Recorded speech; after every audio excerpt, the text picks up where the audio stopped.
सोलापूर जिल्ह्यातील मोहोळ तालुक्यात राजकीय हालचालींना वेग आला असून राष्ट्रवादी काँग्रेस शरद पवार गटाचे आमदार राजू खरे हे राष्ट्रवादी अजित पवार गटाच्या मंचावर उपस्थित राहिल्याने राजकीय चर्चेला उधाण आले आहे।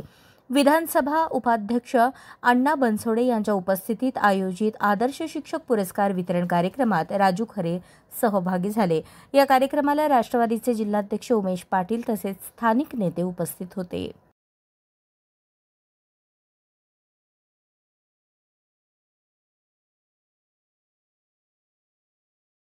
खरे यांच्या या उपस्थितीमुळे दोन्ही राष्ट्रवादी गटांमधील समीकरणांबाबत चर्चा सुरू झाली आहे।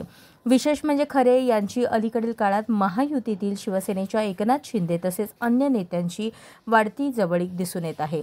दरम्यान मोहोळचे माजी आमदार राजन पाटील आणि यशवंत माने हे भाजपच्या वाटेवर असल्याच्या चर्चाही राजकीय वर्तुळात रंगल्या आहेत। या घडामोडींमुळे मोहोळ आणि सोलापूर जिल्ह्यातील राष्ट्रवादीच्या गोटात हालचाल सुरू झाली आहे। राजू खरे यांच्या आजच्या राष्ट्रवादी अजित पवार गटाच्या मंचावर उपस्थितीने त्यांच्या पुढील भूमिकेकडे सर्वांचे लक्ष लागले आहे।